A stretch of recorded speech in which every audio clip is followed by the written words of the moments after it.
In this video, I'm going to break down the kettlebell swing so that you can do this exercise safely and effectively.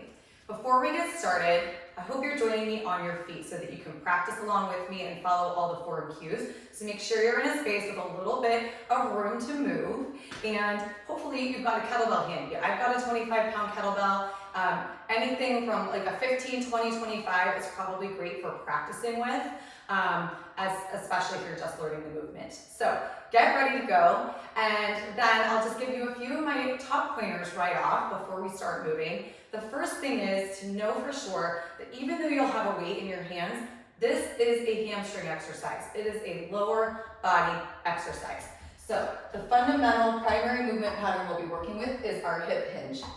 So if you're on your feet, join me now. Find a stance where your feet might be just a little bit wider than your hips.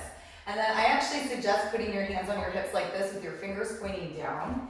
And just start pushing your hips into your hands and then driving your hips forward. As you do this, push your feet into the floor and imagine you're spreading the floor apart. So you've got some tension in your legs, and then when you get into that tall standing position here, squeeze your glutes. So now let's release the hands. Let's keep going, and we'll just sort of let the arms swing freely.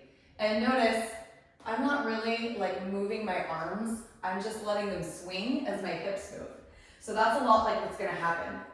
All right, and then we're gonna freeze frame it at the top. So now we're here, imagining you've got your kettlebell in your hands. This position looks an awful lot like this position, doesn't it? Like a plank.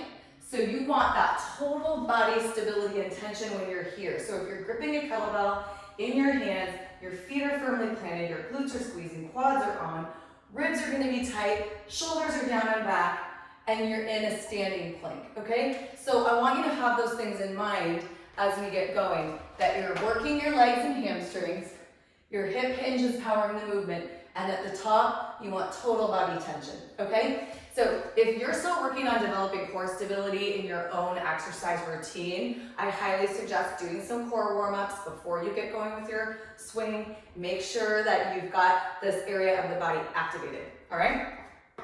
So the next step is to really reinforce this movement pattern with a little bit more power. So I actually want to show you this with a band. If you've got a band handy, you can anchor it somewhere, step over it so that resistance is behind you, set up just like you did, push your feet into the floor, imagine you're spreading the floor apart, and then hip hinge back and drive your hip forward. So now our arms aren't moving, but you can really get into that feeling of using your hips for power, and then briefly holding that upright position, that plank. And I've got this resistance coming from behind me, so I really have to work on maintaining that gorgeous, tall posture, right? So do a little bit of practice here. And this is something you can come back to anytime you're warming up to do swings, or if you start working with the kettlebell and it's feeling challenging and you just don't feel like you're quite getting it, come back to that. That's a great practice exercise. So once you've done that and you're feeling your hamstrings a little bit warm, you're like, okay, I think I'm ready to start working with the kettlebell. We're gonna take it piece by piece. So I always say, what we want is our shoulders to just be really stable, right? So I always say, reach your fingertips as far away from you as you can in the standing plank, and then pull your shoulder blades down and together. It's almost like you're wrapping them in towards each other, right? And you want to keep that tension there. I've got the kettlebell in front of me like it's making a triangle with my toes. So I've got my shoulder blades engaged. I'm going to push my hips back and find the kettlebell without rounding my back. So if yours look like this, stop, get tall, reset, push your hips back, grip that kettlebell, and let's just start to tip it, right? From here, exhale hard and make sure that your core is on. So I want you to imagine that corset pulling in tight all the way around. Use your exhale to help you. Press your feet down and out. And when you're ready, you're gonna hike the kettlebell back. And I don't want you to pop your hip forward just yet. I want you to swing it down here a few times. That's gonna give you some information. If you start swinging the kettlebell and your back rounds forward and you lose the shoulders, then you need to stop and check your form and reset. However, if you're able to stay in that nice tall spine posture, Your legs are really anchored to the ground. Then start to pop your hip forward. Okay, so you want to have a lot of energy with that, getting into a nice tempo, swinging with confidence. Go ahead, if you're practicing right now, take a quick break. One thing I want to show you from the front is that even though we start down here with our kettlebell close to the floor, and I want you to try these low swings, that's just your training wheels, right? Once you get going, that kettlebell handle should stay above your knees. So look at my knees. Imagine I've got a line connecting my knees with each other. Whoops. If I'm connecting my knees, that handle doesn't go below that imaginary line, right? So you want to keep the kettlebell nice and high. So for your first, if you're just new to this exercise, for your first few sets, go through this entire routine. Arms out, shoulder blades down, grip that handle, give yourself a couple low swings to check in, and then start here. Once you feel really good with it, you can take off the training wheels. You don't need to do that whole low swing bit. You can just go right into your swings. Couple notes. If you're feeling this in your low back at any time, stop, take a break, reset your form. It could be that you're not engaging your core. It could be that your feet are not really anchored to the ground.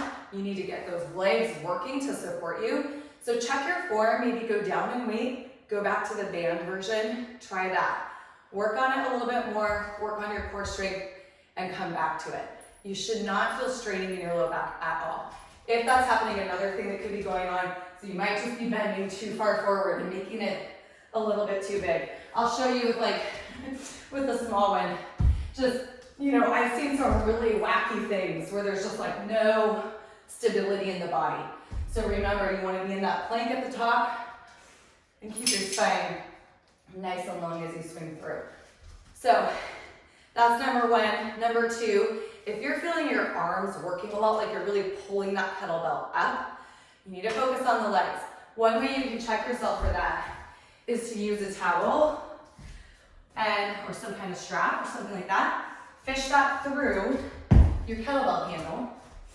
And as you're swinging, the kettlebell should swing straight out. Okay? If you're using your arms, the kettlebell will droop down. Does that make sense? So that's a tell. So just notice your shoulders will feel warm, but it shouldn't feel like you're pulling that weight up. So those are a couple things to watch out for. Have fun with your swings. This is a foundational exercise for kettlebell work. So once you have this down, you can start layering on additional skills. As you can see, my heart rate is up. It's a great one to do for a little bit of HIIT training if you want to really work on some quick sets. For interval work and cardio, it's also a great one just to activate the hamstrings and get warm before doing something like a heavy deadlift workout. So I hope this is helpful. Shoot me a comment if you have any additional questions or more exercises you'd like me to cover in a future tutorial.